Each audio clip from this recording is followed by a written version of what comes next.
नमस्कार दोस्तों, आप सभी का स्वागत है हमारे चैनल पर। और आज मैं आप सभी के लिए लेकर आई हूँ आषाढ़ मास का दूसरा अध्याय। भगवान श्री कृष्ण आगे बोले, हे प्रिय, जब गुणवती को राक्षस द्वारा अपने पति एवं पिता के मारे जाने का समाचार मिला तो वह विलाप करने लगी। हाँ नाथ, हाँ पिता, मुझको त्याग कर तुम कहाँ चले गए? मैं अकेली स्त्री तुम्हारे बिना क्या करूं? अब मेरे भोजन वस्त्र आदि की व्यवस्था कौन करेगा? घर में पूर्वक मेरा पालन पोषण कौन करेगा? मैं कुछ भी नहीं कर सकती, मुझ विधवा की कौन रक्षा करेगा? मैं कहाँ जाऊं? मेरे पास तो अब कोई ठिकाना नहीं रहा।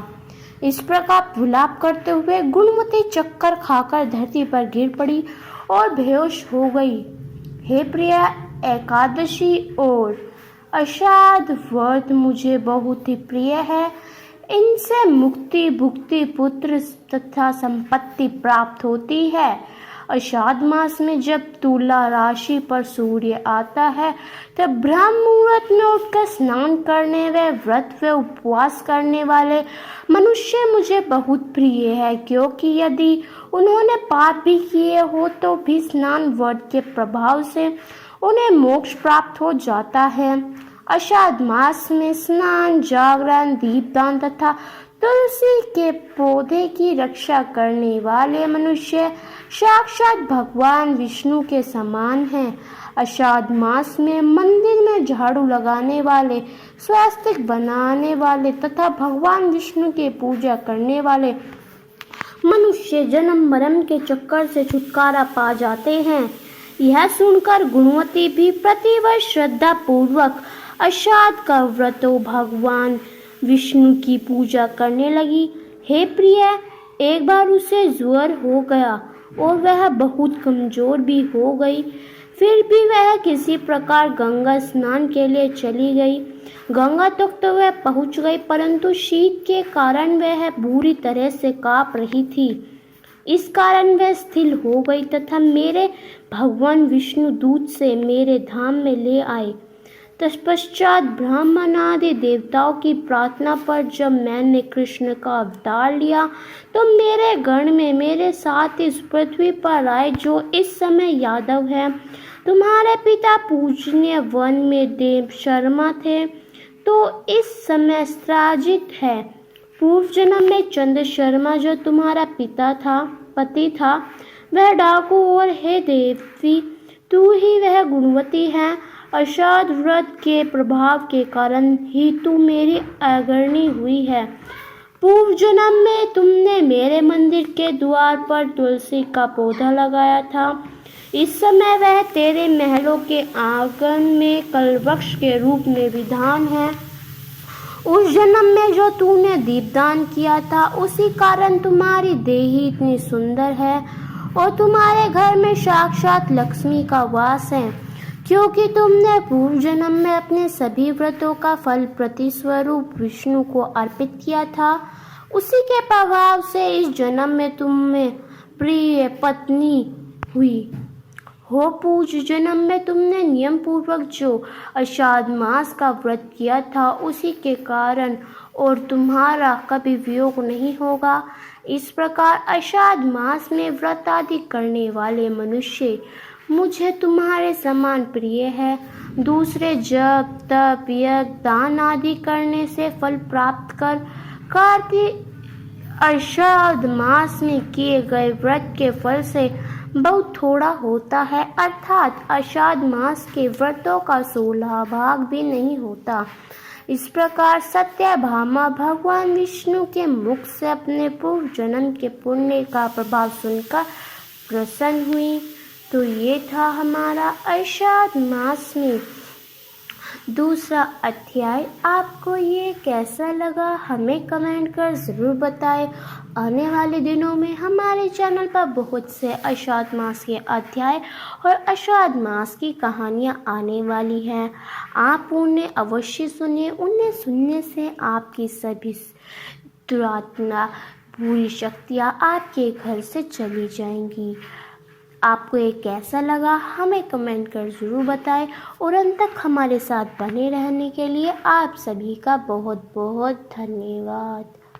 नमस्कार दोस्तों, आप सभी का स्वागत है हमारे चैनल पर और आज मैं आप सभी के लिए लेकर आई हूँ आषाढ़ मास का तीसरा अध्याय।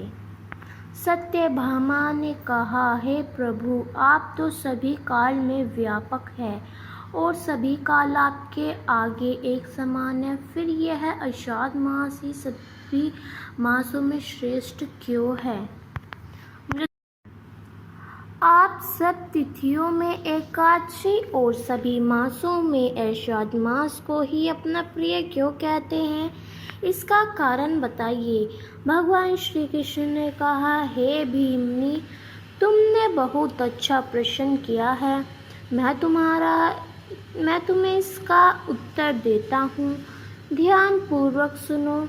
इसी प्रकार एक महाराज बेन के पुत्र राजा पृथ्वी ने प्रश्न के उत्तर में देवऋषि नारद से प्रश्न किया था और जिसका उत्तर देते हुए नारद जी ने उसे आषाढ़ मास की महिमा बताते हुए कहा, हे राजन, एक समय शंख नाम का एक राक्षस था। बहुत बलवान एवं अत्याचारी हो गया था। उसके अत्याचारों से तीनों लोकों में त्रही मच गई। उस साहूकार ने स्वर्ग में निवास करने वाले देवताओं पर विजय प्राप्त कर इंद्र आदि देवताओं एवं लोकपालों के अधिकारी को छीन लिया। उससे भयभीत होकर समस्त देवता अपने परिवार के सदस्य के साथ सुमेरु पर्वत की गुफाओं में बहुत दिनों तक छुपे रहे। तत्पश्चात वे निश्चित होकर सुमेरु पर्वत की गुफाओं में ही रहने लगे। उधर जब साहूकार को इस बात का पता चला कि देवता आनंद पूर्वक सुमेरु पर्वत की गुफाओं में निवास कर रहे हैं, तो उसने सोचा कि ऐसी कोई दिव्य शक्ति अवश्य है जिसके प्रभाव से अधिकारहीन यह देवता अभी भी बलवान है। सोचते सोचते वह इस निर्णय पर पहुंचा कि वेद मंत्रों के बल के कारण ही देवता बलवान हो रहे हैं। यदि इनसे वेद छीन लिया जाए तो वे बलहीन हो जाएंगे। ऐसा विचार कर साहूसर ब्राह्मण जी के सत्यलोक से शीघ्र ही वेदों को हर लाया। उसके द्वारा ले जाते हुए भय से उसे चंगुल से निकाल भागे और जल में समा गए। साहूकुर से ने वेद मंत्रों तथा बीज मंत्रों को ढूंढते हुए सागर में प्रवेश किया, परंतु न उसको वेद मंत्र मिले और न ही बीज मंत्र। जब शंखासुर सागर से निराश होकर वापस लौटा था, उस समय ब्रह्मा जी पूजा की सामग्री लेकर सभी देवताओं के साथ भगवान विष्णु की शरण में पहुँचे और भगवान को गहरी निद्रा से जगाने के लिए गाने बजाने लगे और धूप गंध आदि से बारंबार उनका पूजन करने लगे।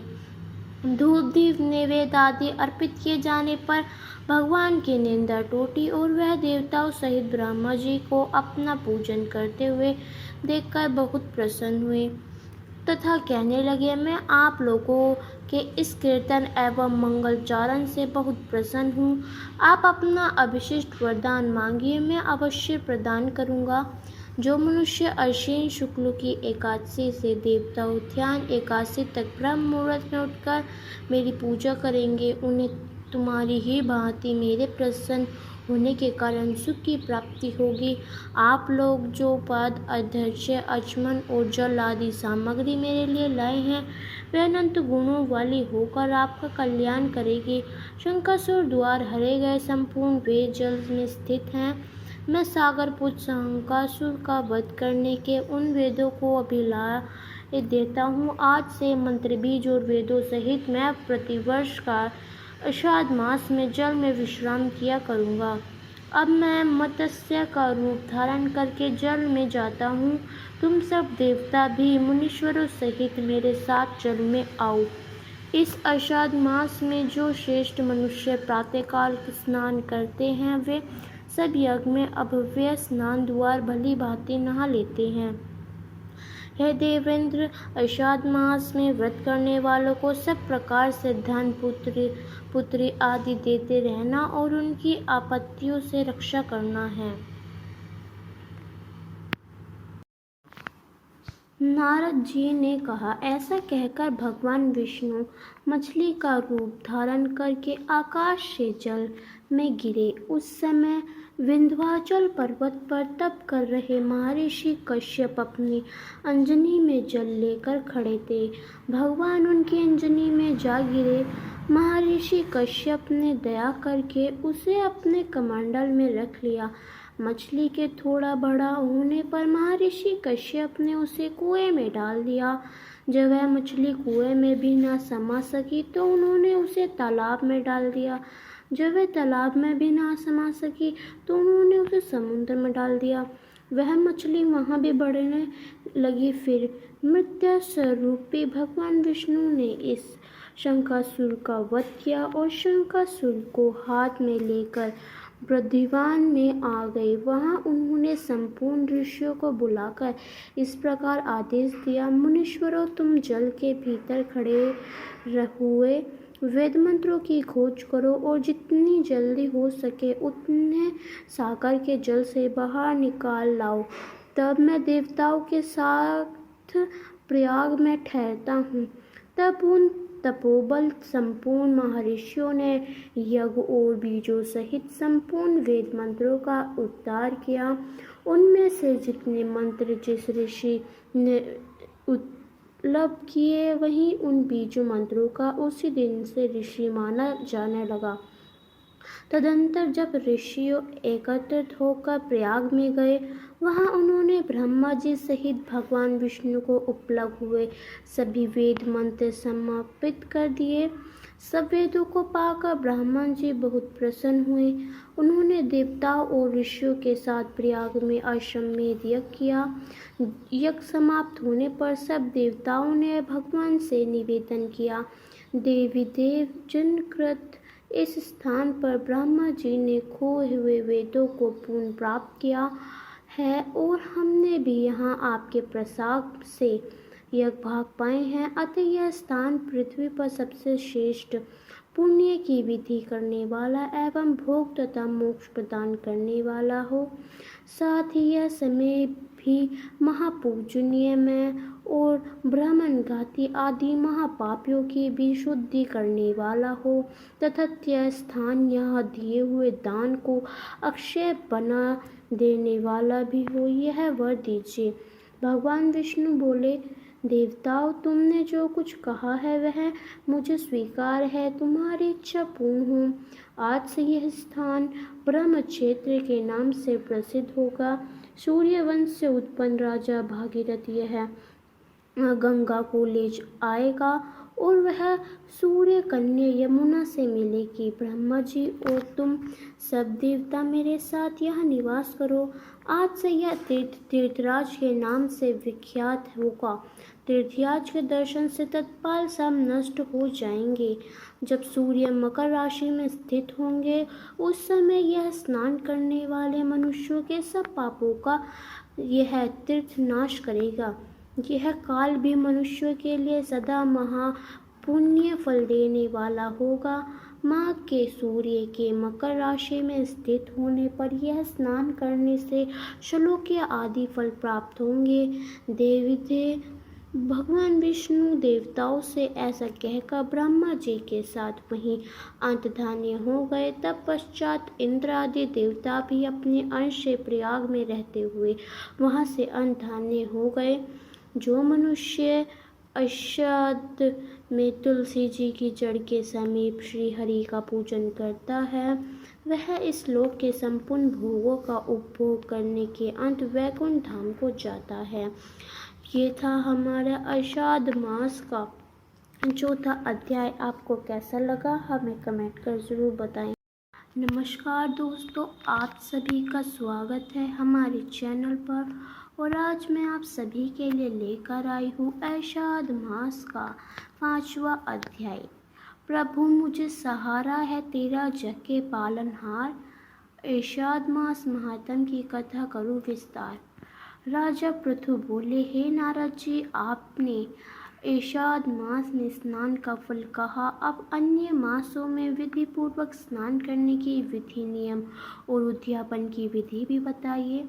देवऋषि नारद ने कहा, हे राजन, आप भगवान विष्णु के अंश से उत्पन्न हुए हैं, अतः यह बात आपको ज्ञात ही है। फिर भी आपको यथाचित विधान बतलाता हूँ।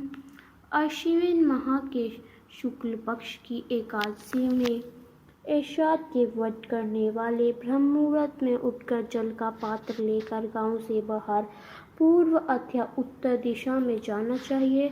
उसके बाद जो मनुष्य मुख शुद्धि नहीं करता, उसे किसी भी मंत्र का फल प्राप्त नहीं होता। अतः दांत और जीभ को पूर्ण रूप से शुद्ध करना चाहिए और निम्नलिखित मंत्र का उच्चारण करते हुए दातून तोड़नी करनी चाहिए। हे वनप्रस्थ्य, आप मुझे आयु, कीर्ति, तेज, प्रज्ञा, पशु संपत्ति, महाज्ञान, बुद्धि और विधान प्रदान करें। इस प्रकार उच्चारण करके वृक्ष से बाहर 12 अंगुल के दातून ले। दूध वाले वृक्षों से दातून नहीं लेनी चाहिए। इस प्रकार कपास, कांटेदार वृक्ष तथा जले हुए वृक्ष से भी दातून लेना मना है, जिससे उत्तम गंध आती हो और जिसकी टहनी कोमल हो, ऐसे ही वृक्ष से धावन करना चाहिए। प्रतिपदा, अमावस्या, नवमी, छठी, रविवार को चंद्र तथा सूर्य ग्रहण में दातून नहीं करनी चाहिए। तत्पश्चात भली भांति स्नान करके फूल माला, चंदन और पान आदि करने चाहिए।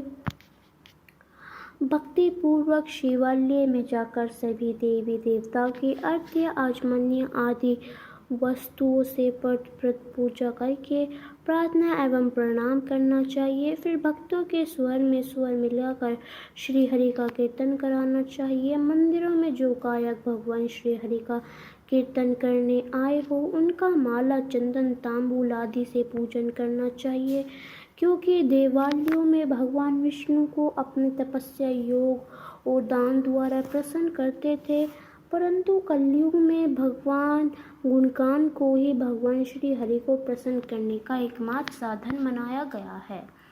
नारद जी राजा पृथु से बोले, हे राजन, एक बार मैंने भगवान से पूछा कि हे प्रभु, आप सबके अधिक कहाँ निवास करते हो? इसका उत्तर देते हुए भगवान ने कहा, हे नारद, मैं वैकुंठ या योगिनी के हृदय में ही निवास नहीं रहता, अपितु जहाँ मेरे भक्त मेरा कीर्तन करते हैं, मैं कहाँ अवश्य निवास करता हूँ।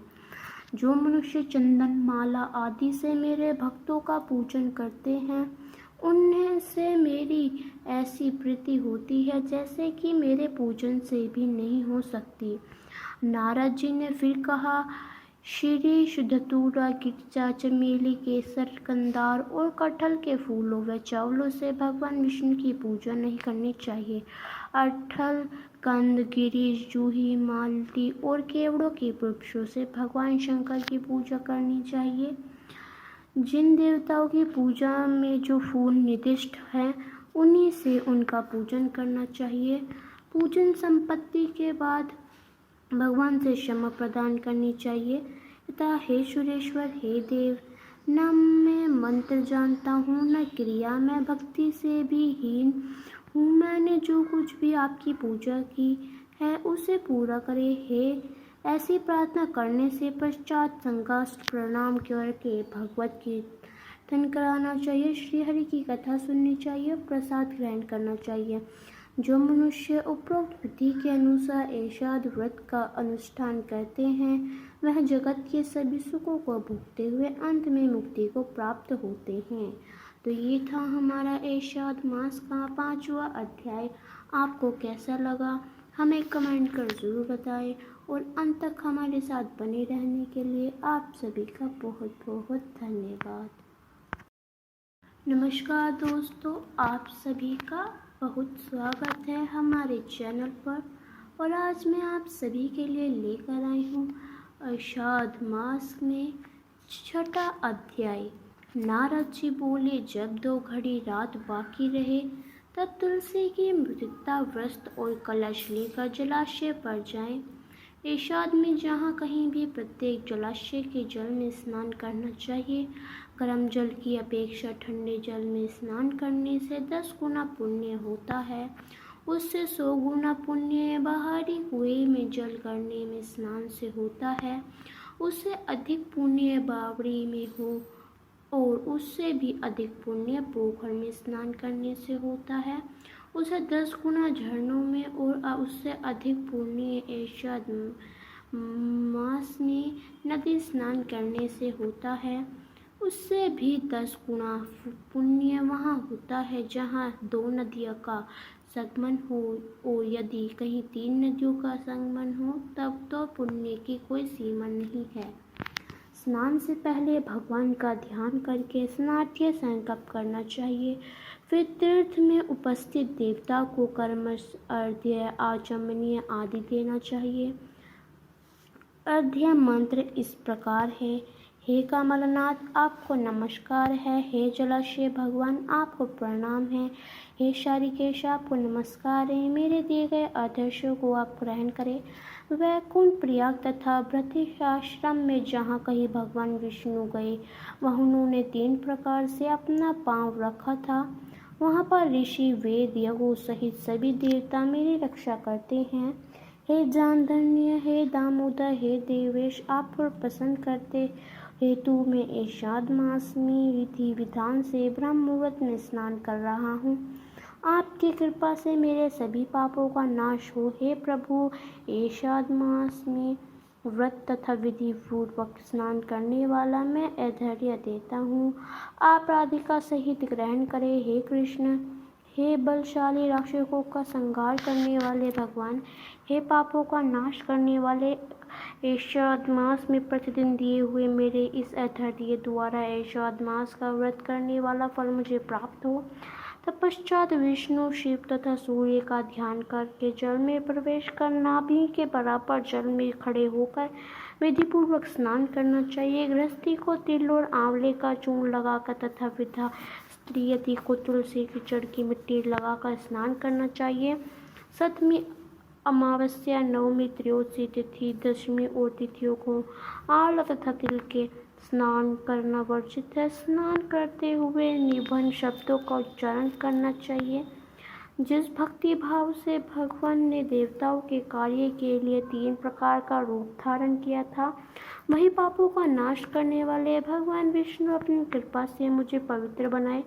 जो अब मनुष्य भगवान विष्णु की आज्ञा से एरशाद व्रत करता है उसकी इंद्रादि सभी देवता रक्षा करते हैं, इसलिए वह मुझको पवित्र करे। बीचों राक्षसों तथा यज्ञों सहित देवों को मंत्र कश्यप आदि ऋषि इंद्रादि देवता मुझे पवित्र करें। अदिति आदि सभी नारियां, यज्ञ, सीत, सर्प और समस्त औषधियों व तीनों लोकों में पहाड़ पवित्र हो। इस प्रकार कहकर स्नान करने के बाद मनुष्य को हाथ में पवित्र धारण करके देवता, ऋषि, मनुष्य तथा पितरों को विधि पूर्वक तर्पण करना चाहिए। तर्पण करते हुए समय तर्पण में जितने तिल रहते हैं उतने ही वर्ष प्रयत्न वृत्ति के पितृगण स्वर्ग में वास करते हैं। उसके बाद वृत्ति को जल से निकलाकर शुद्ध वस्त्र धारण करने चाहिए। सभी तीर्थों के सारे कार्य से निवृत्त होकर पूर्ण भगवान विष्णु का पूजन करना चाहिए। सभी तीर्थों के सारे देवताओं का स्मरण करके भक्तिपूर्वक साधनों को ध्यान करना चाहिए। तो ये था हमारा एरशाद मास का 6वां अध्याय। आपको कैसा लगा हमें कमेंट कर ज़रूर बताएं और अंत तक हमारे साथ बने रहने के लिए आप सभी का बहुत बहुत धन्यवाद। नमस्कार दोस्तों, आप सभी का स्वागत है हमारे चैनल पर और आज मैं आप सभी के लिए लेकर आई हूँ एरशाद मास का 7वां अध्याय। नारद जी ने कहा, हे राजन, एरशाद मास में व्रत करने वालों के नियम को मैं संक्षेप में बतलाता हूँ, उसे आप सुनिए। व्रती को सब प्रकार के आमिष, मांस, ऊर्ध्य, राई, खटाई तथा नशीली वस्तुओं का त्याग कर देना चाहिए। वृत्ति को दूसरे का अनुग्रहण नहीं करना चाहिए, किसी से द्वेष नहीं करना चाहिए और तीर्थ के अतिरिक्त अन्य कोई यात्रा नहीं करनी चाहिए। देवता, वेद, ब्राह्मण, गाय, वृत्ति, नारी, राजा तथा गुरुजनों की निंदा भी नहीं करनी चाहिए। वृत्ति को दाल, तिल, पकवान व दान किया हुआ भोजन ग्रहण नहीं करना चाहिए। किसी की चुगली या निंदा भी नहीं करनी चाहिए। किसी भी जीव का मांस नहीं छूना चाहिए। पान, कथुआ, चूना, नींबू, मसूर, बासी तथा झूठे अन्न का भी प्रयोग नहीं करना चाहिए। गाय, बकरी तथा भैंस के अतिरिक्त अन्य किसी पशु का दूध पीना नहीं चाहिए। कांस्य के पात्र में रखा हुआ पंचगव्य बहुत छोटे घड़े का पान तथा केवल अपने लिए ही पका हुआ अन्य भोग करना चाहिए। ऐसा मांस का व्रत करने वाले मनुष्यों को सदैव ब्रह्मचर्य का पालन करना चाहिए। उसे धरती पर सोना चाहिए और दिन के चौथे पहर में केवल एक बार पत्तल में भोजन करना चाहिए। वृत्ति ऐशाद मास में केवल नरक चतुर्थी, जिसे छोटी दीपावली भी कहा जाता है, के दिन ही शरीर में तेल लगा सकते हैं। ऐशाद मास में व्रत करने वाले मनुष्यों को सिंघाड़ा, प्याज, मट्ठा, गाजर, मूली, काशी फल, लौकी, तरबूज इन वस्तुओं का प्रयोग बिल्कुल नहीं करना चाहिए।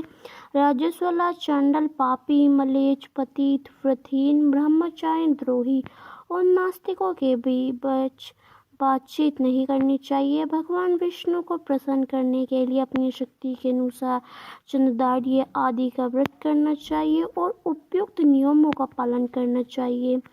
वृत्ति को प्रतिपदा से कुंभा द्वितीय से कटहल तृतीय को तरुणा स्त्री चतुर्थी को कटहल तृतीया को तारुणी स्त्री चतुर्थी को मूली, पंचमी को बेल, अष्टमी को तरबूज, सप्तमी को आंवला और अष्टमी को नारियल, नवमी को मूली, दशमी की लौकी, एकादशी को परवल, द्वादशी को बेर, त्रयोदशी को मट्ठा, चतुर्दशी को गाजर तथा मूली, पूर्णिमा को शाक का प्रयोग नहीं करना चाहिए। रविवार को आंवले का प्रयोग नहीं करना चाहिए। ऐशाद मास में व्रत करने वाला मनुष्य यदि इन शंखों में से किसी शाक का सेवन करना चाहे तो पहले ब्राह्मण को देखकर ग्रहण करे। यही विधान मास के व्रत के लिए भी है। द्वितीयोत्थानी एकादशी में पहले कहीं विधि के अनुसार नित्य जागरण, गायन, वादन आदि करना चाहिए। इसको विधि पूर्वक करने वाले मनुष्य को देखकर यमदूत ऐसे भाग जाते हैं जैसे सिंह की गर्जना से हाथी भाग जाते हैं। ऐशाद मास का व्रत सभी व्रतों में श्रेष्ठ है। इससे अतिरिक्त मिलने भी व्रत यज्ञ है। वह 1000 की संख्या में किए जाने पर भी इसकी तुलना नहीं कर सकते, क्योंकि यज्ञ करने वालों मनुष्य को सीधा वैकुंठ की प्राप्ति होती है। जिस प्रकार राजा की रक्षा उसके अंगरक्षक करते हैं, उसी तरह ऐशाद माह का व्रत करने वाले की रक्षा भगवान विष्णु की आज्ञा से इंद्र देवता आदि करते हैं। वृत्ति मनुष्य यहाँ भी कहीं भी रहता है, वहीं उसकी पूजा होती है, उसका यश फल फैलता है। उसके निवास स्थान पर भूत पिशाच आदि कोई नहीं रह पाते। विधि पूर्वक ऐशाद माह का व्रत करने वाले मनुष्य को पुण्य का फल वर्णन करने से ब्रह्मा जी भी असमर्थ है। यह व्रत सभी पापों को नष्ट करने वाला, पुत्र पौत्र प्रदान करने वाला और धन धान्य की वृद्धि करने वाला है। तो ये था हमारे ऐशाद मास का 7वां अध्याय। आपको कैसा लगा हमें कमेंट कर ज़रूर बताएं और अंत तक हमारे साथ बने रहने के लिए आप सभी का बहुत बहुत धन्यवाद। नमस्कार दोस्तों, आप सभी का स्वागत है हमारे चैनल पर और आज मैं आप सभी के लिए लेकर आई हूँ ऐशाद मास का 8वां अध्याय, जिसकी दया से सरस्वती भाव रही उपजाए। ऐशाद मास का कमल लिखे 8वां अध्याय। नारद जी बोले, अब मैं ऐशाद व्रत के उद्यापन का वर्णन करता हूँ, जो सब पापों का नाश करने वाला है। व्रत का पालन करने वाला मनुष्य ऐशा शुक्ल चतुर्दशी को व्रतव की पूर्ति और भगवान विष्णु की प्रीति के लिए उद्यापन करे। तुलसी के ऊपर एक सुंदर मंडप बनवाए, उसे केले के खंभों से संयुक्त करके नाना प्रकार की धातुओं से उसकी विचित्र शोभा बढ़ाएं। मंचाप के चारों ओर दीपकों की श्रेणी सुंदर ढंग से सजा कर रखे। उस मंडप में सुंदर बंधवारों से सुशोभित 4 दरवाजे बनवाए, उन्हें फूलों से तथा चवर से सुशोभित करे। द्वारों पर पृथक पृथक मिट्टी के द्रुपाल बनाकर उनकी पूजा करे। उनके इस प्रकार जय विजय, चंड प्रचंड, नंद सुंदन, कुमंद और कुष्मांडम उन्हें चारों दरवाजों पर 2-2 के क्रमों से स्थापित कर भक्ति पूर्वक पूजन करे। तुलसी के जड़ के समीप 4 रंगों से सुशोभित स्वतः ब्रह्मंडल बनवाए और उसके ऊपर पुण्य पत्र तथा पंचरत्न के संयुक्त कलश की स्थापना करे। कलश के ऊपर शंख चक्र गदाधारी भगवान विष्णु का पूजन करे। भक्ति पूर्वक उस तिथि में उपवास करे तथा रात्रि में गीत वाद कीर्तन आदि मंगलमय आयोजनों के साथ जागरण करे। जो भगवान विष्णु के लिए जागरण करते समय भक्ति पूर्वक भगवत संबंधी पदों का गान करते हैं, वे सैकड़ों जन्मों की पाप राशि से मुक्त हो जाते हैं। जो मनुष्य के निमित्त जागरण करके रात्रि पर भगवान विष्णु का कीर्तन करते हैं, उनको असंख्य गोदान का फल मिलता है। जो मनुष्य भगवान की मूर्ति के सामने नित्य गान करते हैं, उनके अनेक जन्मों के एकत्रित पाप नष्ट हो जाते हैं। जो मनुष्य में के सम्मुख बैठकर कीर्तन करते हैं और बंसी आदि बजाकर भगवद भक्तों को प्रसन्न करते हैं तथा भक्ति से रात्रि भर जागरण करते हैं, उन्हें करोड़ों तीर्थ फल का मिलता है। उसके बाद पूर्णमासी में एक संपन्नित ब्राह्मण को निमंत्रित करे।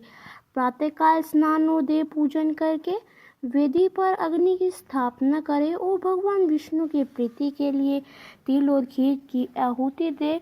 होम की शेष विधि पूरी करके भक्ति पूर्वक ब्राह्मण का पूजन करे और उन्हें यथाशक्ति दक्षिणा दे। फिर उनसे इस प्रकार क्षमा करे, प्रार्थना करे, आप सब लोगों की अनुकंपा से मुझ पर भगवान सदैव प्रसन्न रहे। इस व्रत को करने से मेरे 7 जन्म किए हुए पाप नष्ट हो जाए और मेरी संतान चिरजीव हो। इस पूजा के द्वारा मेरी सभी मनोकामनाएं पूर्ण हो और मेरी मृत्यु के पश्चात मुझे अतिशय दुर्लभ विष्णु लोक की प्राप्ति हो। पूजा की समस्त वस्तुओं के साथ गायें भी गुरु को दान में दे। उनके पश्चात घरवालों और मित्रों के साथ सुअर भोजन करे। भगवान द्वादशी तिथि को श्याम से बैठे, त्रयोदशी को देवताओं से मिले और चतुर्दशी से सबका दर्शन एवं पूजन किया। इसलिए उस तिथि को भगवान की पूजा करनी चाहिए। गुरु की आज्ञा से भगवान विष्णु की सुमयी प्रतिमा का पूजन करें। इस पूर्णिमा को पुष्पा तीर्थ की यात्रा श्रेष्ठ मानी गई है। एषाढ़ मास में इस विधि का पालन करना चाहिए। जो इस प्रकार एषाढ़ के व्रत का पालन करते हैं, वे धन्य और पूजनीय हैं। उन्हें उत्तम फल की प्राप्ति होती है। जो भगवान विष्णु की भक्ति से तत्पर हो एषाढ़ के व्रत का पालन करते हैं, उनके शरीर में स्थित सभी पाप तत्काल नष्ट हो जाते हैं। जो श्रद्धा पूर्वक एषाढ़ के उद्यापन का महात्म सुनता है या सुनाता है, वह भगवान विष्णु का सायुज्य प्राप्त करता है। तो ये था हमारे एषाढ़ मास का 8वां अध्याय। आपको कैसा लगा हमें कमेंट कर ज़रूर बताएं और अंत तक हमारे साथ बने रहने के लिए आप सभी का बहुत बहुत धन्यवाद। नमस्कार दोस्तों, आप सभी का स्वागत है हमारे चैनल पर और आज मैं आप सभी के लिए फिर से लेकर आई हूँ आषाढ़ मास का 9वां अध्याय। राजा पृथु ने कहा, हे मुनीश्वर नारद जी, आपने आषाढ़ माह के व्रत को जो तुलसी की जड़ के में भगवान विष्णु का निवास बताकर उस स्थान की मिट्टी की पूजा करना बतलाया है। अतः मैं श्री तुलसी जी के महात्म को सुनना चाहता हूँ। तुलसी जी कहाँ और किस प्रकार उत्पन्न हुई, ये बताने की कृपा करें। नारद जी बोले, राजन, आप तुलसी जी के महात्मा तथा उनके जन्म का प्राचीन इतिहास ध्यान पूर्वक सुनिए। एक बार देवगुरु बृहस्पति और देवराज इंद्र भगवान शंकर का दर्शन करने कैलाश पर्वत की ओर चल, तब भगवान शंकर ने अपने भक्तों की परीक्षा लेने के लिए जटाधारी दिगंबर का रूप धारण कर उन दोनों के मार्ग में अवरोध उत्पन्न किया। यद्यपि ये वह तेजस्वी, शांत, लंबी भुजा और चौड़ी छाती वाले घोर वर्ण अपने विशाल नेत्रों से युक्त तथा सिर पर जटा धारण किए हुए वैसे ही बैठे थे, तथा ने उन भगवान शंकर को ना पहचान कर इंद्र से उससे उनका नाम व धाम आदि पूछते हुए कहा कि भी क्या भगवान शंकर आपने स्थान पर है या कहीं गए हुए हैं। इस पर तपस्वी रूप भगवान शिव कुछ नहीं बोले। इंद्र को अपने त्रिलोकीनाथ होने पर गर्व था। उसी अहंकार के प्रभाव से वह चुप किसी प्रकार कर रहता सकता था। उसने क्रोध होते हुए उस तपस्वी को छुड़वा कर कहा, अरे मैंने तुझसे कुछ पूछा है और तू उसका उत्तर भी नहीं देता। मैं अभी तुझे पर वज्र का प्रहार करता हूँ, फिर देखता हूँ कि कौन तू उस दुर्मति की रक्षा करता है। इस प्रकार कहकर जैसे ही इंद्र ने उस जटाधारी दिगंबर को मारने के लिए हाथ में वज्र लिया, वैसे ही भगवान शिव ने वज्र सहित इंद्र का हाथ सम्मिलित कर दिया और विकराल नेत्र पर उसे देखा।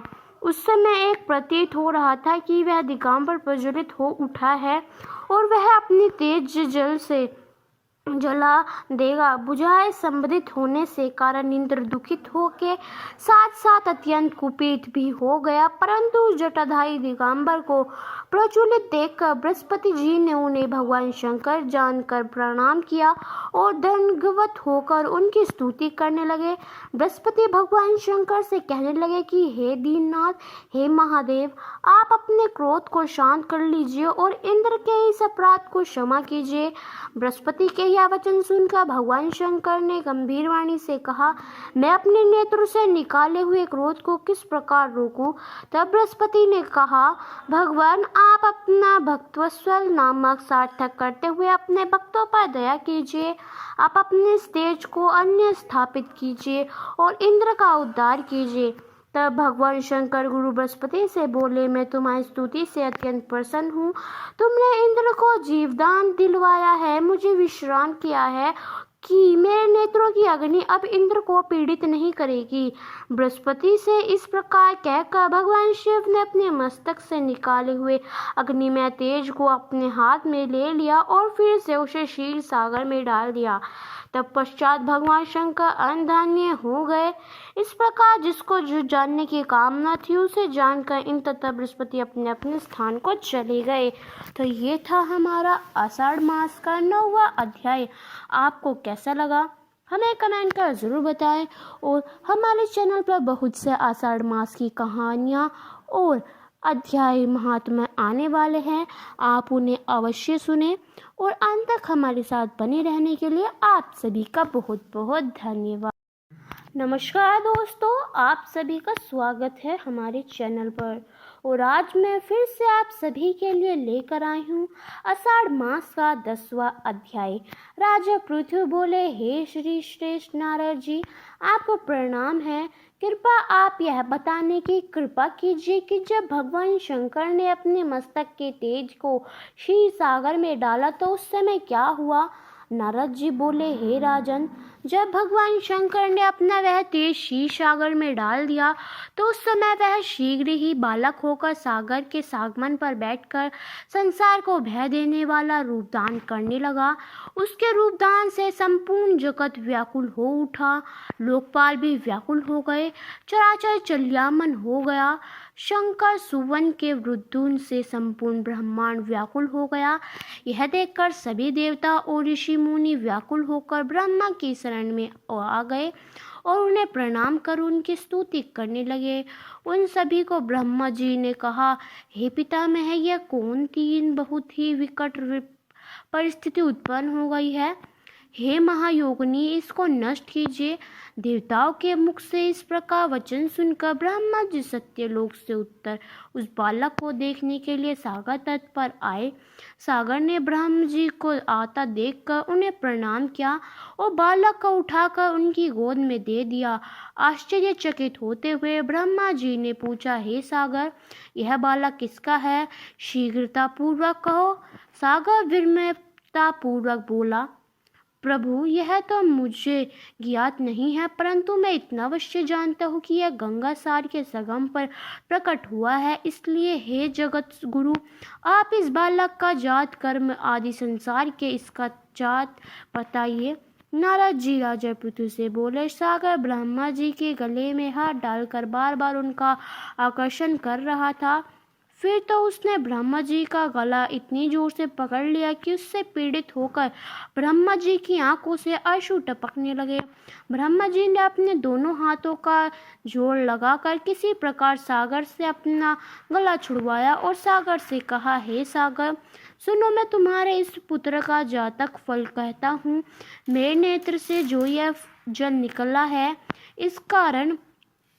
इसका नाम जलंधर होगा। उत्पन्न होते ही यह तरुणावस्था को प्राप्त हो गया है, इसलिए यह सब शास्त्रों का पारंगमी, महापराक्रमी, महावीर, बलशाली, महायोद्धा और रण में विजय प्राप्त करने वाला होगा।